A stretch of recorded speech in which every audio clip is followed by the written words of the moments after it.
Good evening, Hari Om. Hari Om.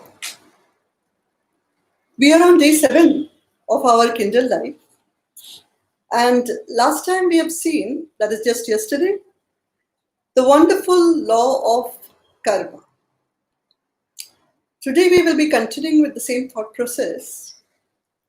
But before we start our session, as usual, let us begin with prayers.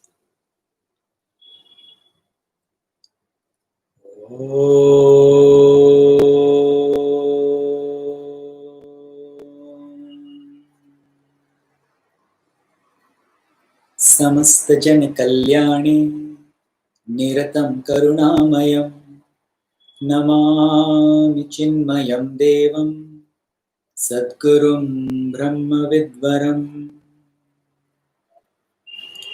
ॐ सहना भवतु सहनौ भुनक्तु सह वीर्यं करवावहै तेजस्विनावधीतमस्तु मा विद्विषावहैः ॐ शान्ति शान्ति शान्तिः हरि ॐ श्री गुरुभ्यो नमः Hari Om to all. Today is the most auspicious day. Why? Because today is the birthday of Pujya Swami Chinmayananda, our Guruji. I take this opportunity and I also feel so privileged that from both of us and all our audience from all over the world, we wish Pujya Guruji many happy returns of this day. Guruji, whom we call him lovingly as Guruji, Swami Chinmayananda, was born on 30th June 1950. So today would be his 70th birthday. 70th birthday. Wow, that's a landmark. Guruji had just heard few lectures of Gurudev on Bhagavad Gita. And in those few lectures itself, the impression Guruji got that yes, this is what I want to do in life. Guruji was already a science student, a graduate. I think he was studying physics. He was studying physics. And Guruji joined the Sandipani Vidyalaya, that is our Powai ashram, as a resident student of the Vedanta course. And the Sandipani Sadhanalaya got this amazing student. In 1975 itself, Guruji was given the name of Vivek Chaitanya. He was a brahmachari who completed his studies. That time, the Vedanta course used to be for 5 years. And in a very short period of 8 years further, Gurudev bestowed Guruji with the Swamihood. And that is the time when Guruji got his current name, Swami Chinmayananda Saras. We are so fortunate, so lucky to have Guruji who is guiding us. He is, as they say in Hindi, a muhavra in Hindi for me, Chota Muh Badi Baat. He is a living saint, what we call as Sacha Satguru. We bow at his feet 1,000 times, nay, 1,000,000 times. Let us start today with Kindle Life. Once again. There are 2 more things that I wanted to tell about Guruji also. That Guruji continued the process of our Gurudev in teaching thousands of students who came to the various ashrams and did the Vedanta course of 2 years in many different languages. Also, he has written hundreds of books in English and Marathi and Hindi and promoted religion and the correct manner of thought process prescribed by the scriptures. for which we are eternally grateful to him.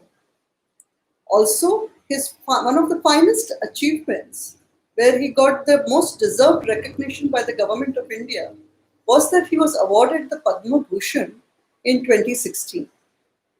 So such is our Guruji, most humble. It is most easy to have his darshan, to meet him. And you do feel the presence of this great saint, of this great knowledge, of this great compassion, of this love that he gives and spreads all over. We have been highly inspired and motivated, and truly our lives have changed since we ourselves have been students of Vedanta. So let us take forward this knowledge in Kindle life. And last we had spoken, I was having done chapters 10 and 11, where it was amazing the law of karma. So a short recap I will just do with you on the day 7. The usual habit of just putting your finger in your mouth, which we shouldn't. We had got a question regarding this particular sentence in chapter 10 actually. But since it is a continuation of the thought process of the law of karma, let me just share it with you. In chapter 10, you will come across the sentence, the desire in the medium of such tendencies soon crystallizes in the form of thought. So if you go ahead and read the whole paragraph, you will realize that over here the medium, it refers to the platform that is available for the mind. And we have also seen that what are vasanas? Vasanas are the inherent tendencies that every individual has. And they have been compared to a mild fragrance, meaning that they are so subtle in nature. And also, vasanas are the main promoters or the thought behind the desires that arise in our bosom or in our minds. These desires also are of subtle nature. And let me take you through the sequence. That vasanas, they are like a whiff of fragrance, Correct. which lead to desires, Vasanas to desire. also subtle in nature. And these desires lead to particular thoughts which are there in order to fulfill that desire. And this thought then connects or translates into action.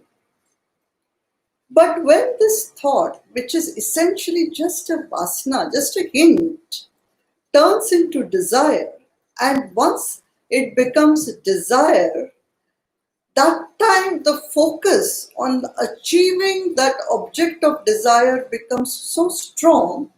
That is what is meant by it crystallizes. That means it takes a substantial form. From being subtle, it almost becomes gross. Although it is still in the subtle form, only when it is converted into action, which is the natural transition, then it becomes gross in nature. We've also seen that the scientific analysis of the theory of cause and effect is actually the theory of karma. Actions will always be the cause of an effect or will give an effect. This effect leads to further new action. And why new? Because once an action is completed, it automatically gives rise to another new action. So the cause and effect cycle keeps on continuing. Thus, karma keeps going on, and the cycle of karma keeps going on. We have also seen that destiny is called prarabdha, that which comes to us. And self-effort is purushartha, that we have to put in. And although our past may be troubled because of our prarabdha, in the present, we have that opportunity and option by self-effort, that is by Purushartha, to change our future. So law of karma actually is a very positive attitude that is explained in KINDLE. Great. So let's go ahead today with our chapter 12, which is the play of mind.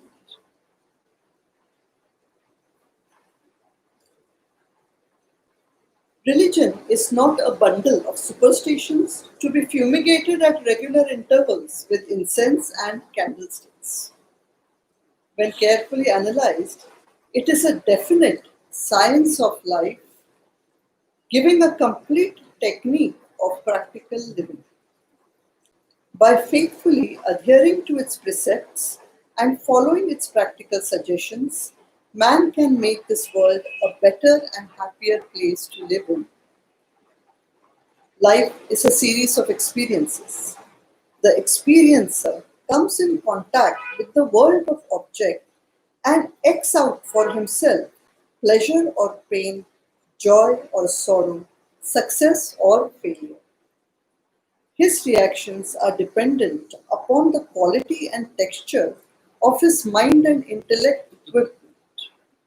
There is an infinite variety in the texture and composition of the equipment, varying as they do from individual to individual. Each individual looks at the world in and through the medium of his own inner equipment and gains the particular vision envisaged by it. Thus, the same world provides different and distinct visions as the equipment of the individual projects them.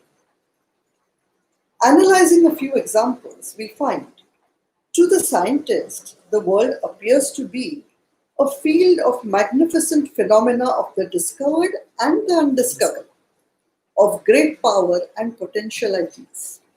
To a peasant in a remote village, the same world is insignificant with nothing spectacular about it. Again, to a poet, the world is a manifestation of nature in luxurious and extravagant beauty, and he sees in it everywhere an expression of divinity.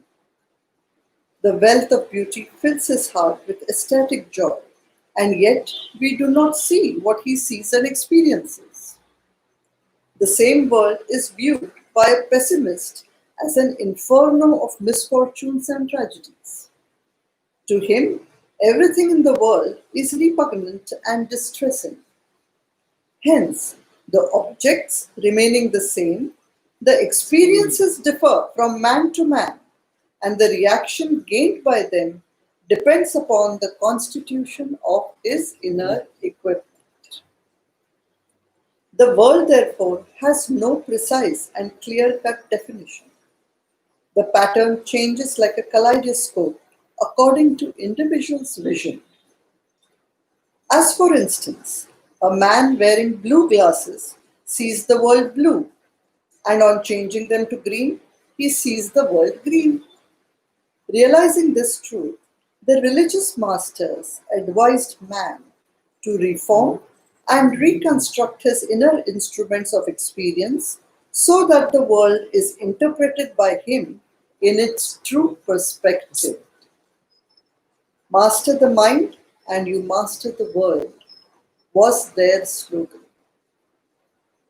Nevertheless, man, in his innocence, still believes in the development and beautification of the external world more than the rehabilitation of his inner personality.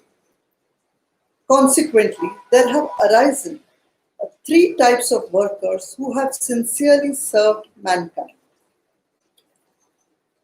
making this world a better place to live in. They are the economists, the politicians, and the scientists. The economist provided more wealth and material prosperity for the people. The politicians dealt with the people and improved the pattern of mutual and cooperative living. The scientist harnessed and tamed nature for man to enjoy. These are undoubtedly great services. But man, seated amidst this luxurious world, projects his own world of sufferings and sorrows. It is like a rich and sumptuous dinner laid before a patient suffering from indigestion and nausea. The same food which he would normally have eaten with gluttonous delight appears repellent and painful even at sight. True religion helps us to understand the world and ourselves. The world is nothing but a concrete, objective projection of one's subjective feelings and thoughts. The development of the inner personality is the path indicated in all scriptures. Religion prescribes certain eternal values of life for man to practice and live up to.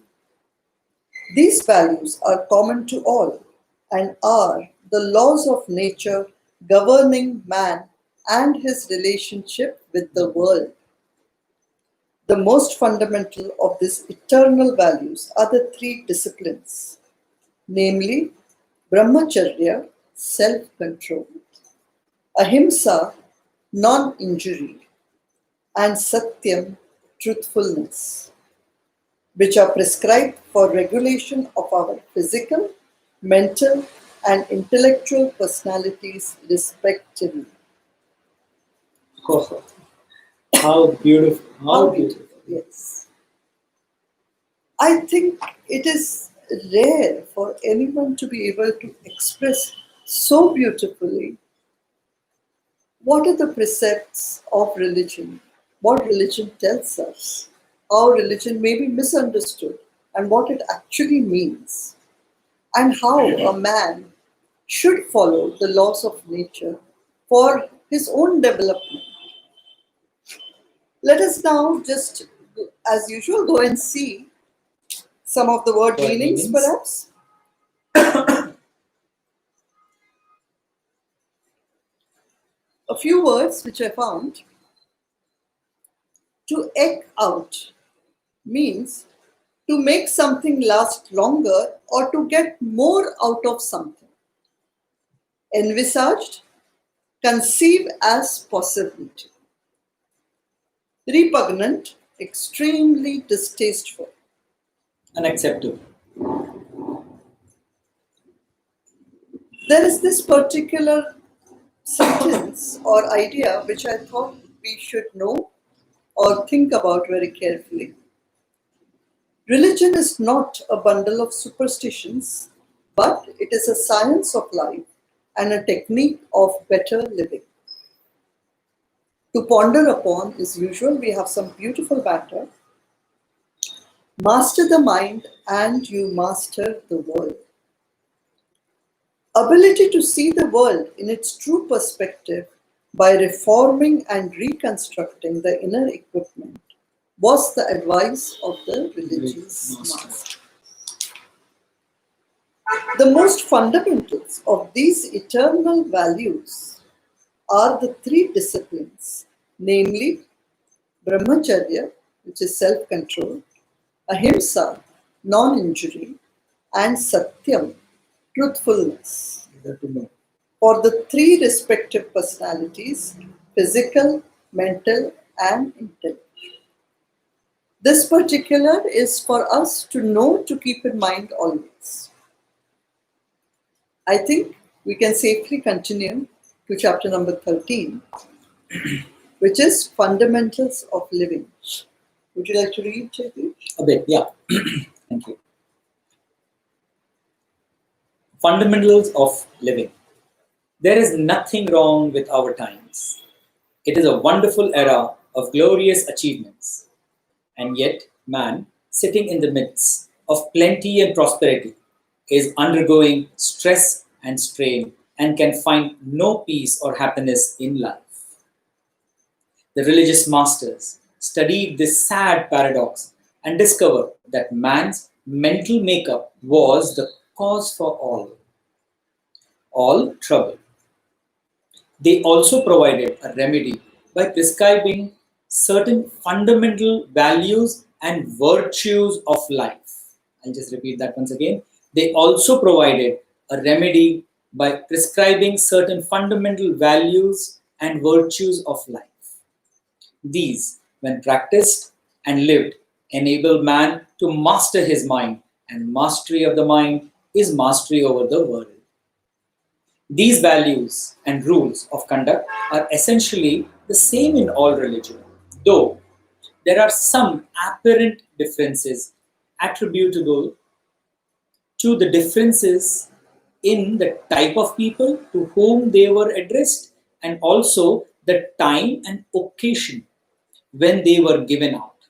However, the origin and the source of them all are the three fundamental moral and ethical codes of behavior. And they are brahmacharya, self control, ahimsa, non injury, and satyam, truthfulness. The disciplines advised here refer to the three layers of our personality, namely the physical, the mental, or the emotional, and the intellectual, respectively.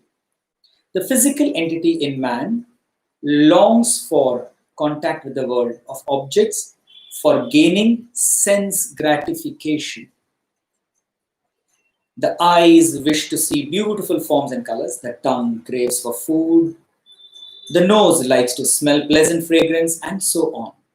Thus, when an individual continues to live on mere gratification of his sensual demands, his passions breed and swarm in legions, which ultimately mutilate and consume him. To avoid such self-afflicted ills, brahmacharya was prescribed as a disciplining at the physical level. Brahmacharya means living in self-control with respect to all our sense enjoyments and does not mean the total denial. Their total denial is not mentioned over here. The world of objects is meant for us to enjoy. The scriptures do not deny us the freedom to enjoy them. They merely advise us to be masters of our enjoyments and not allow them to dominate and enslave us. With a heart full of love, our preceptors cry out, enjoy the world, but let not the world enjoy you. You may eat food, let not the food eat you. You may drink, but let not the drink drink you. How beautiful. The interpretation of the word brahmacharya has been so badly contorted and distorted that the real significance and value of this discipline has been lost. It is popularly misunderstood to mean complete abstinence from sexual life. This is absurd. What the Mahatmas advised us is to abstain from excessive indulgence in any sensual pleasure. In short, to talk too much or to listen to radio all day would be breaking the vow of brahmacharya. If this sacred doctrine is not followed, man abdicates his own freedom and becomes a slave to the ever-changing environment and circumstances. I think we can take a pause over here and just see what the chapter so far means. It's a beautiful chapter and it explains many misconceptions that we may have regarding certain phrases which appear in our religion or simply which we are told to do or not to do or what we should do. Remember earlier, we have also discussed that why is it that men like to run away from religion? It is because they have to follow do's and don'ts and should we do this or should we not do that?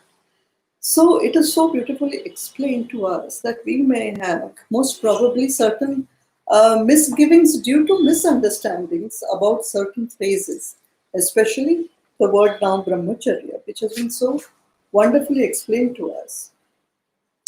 That the significance, that the real significance and value of this discipline has been lost.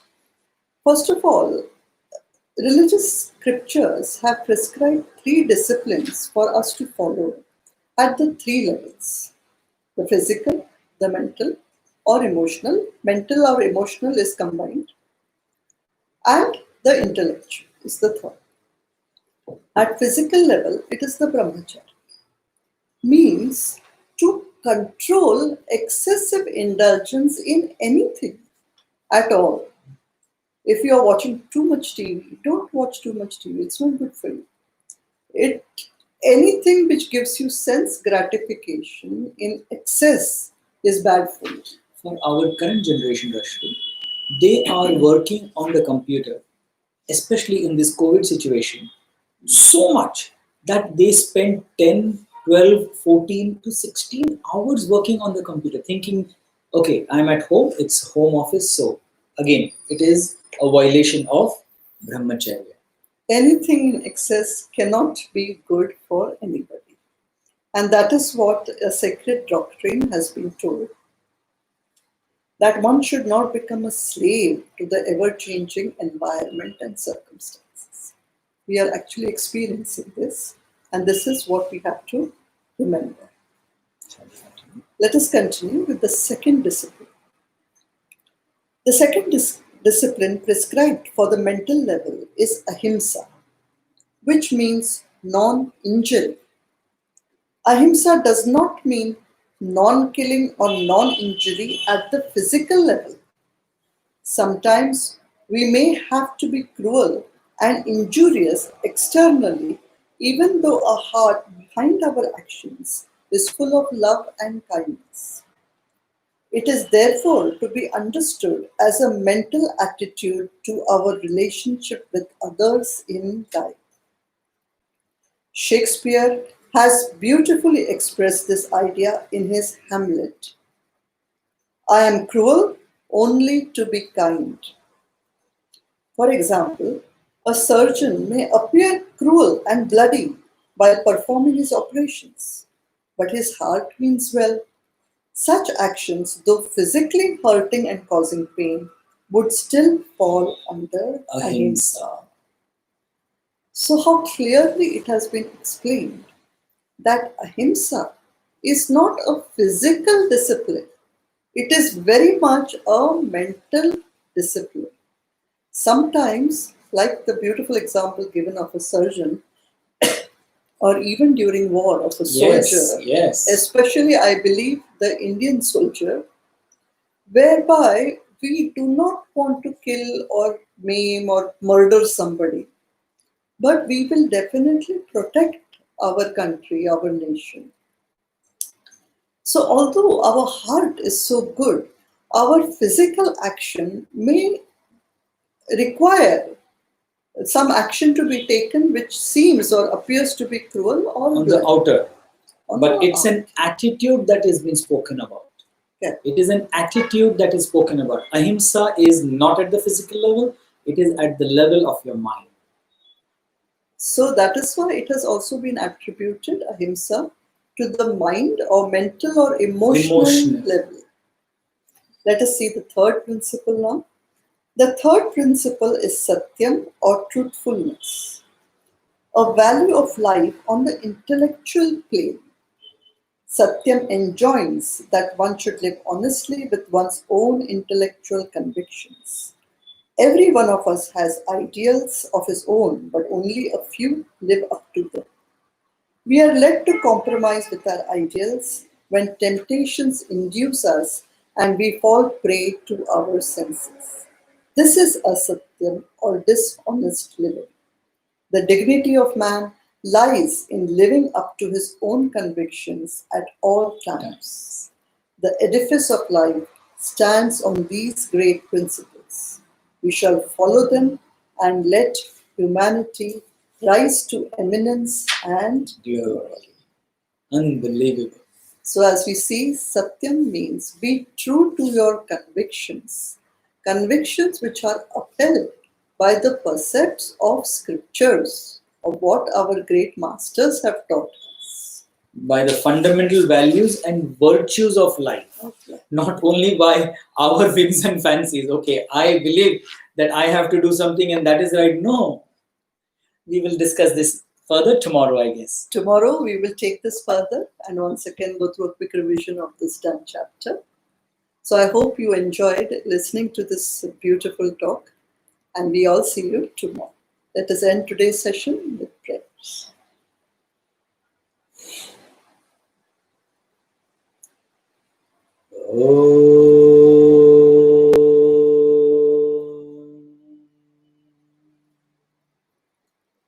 Asito ma sadgamaya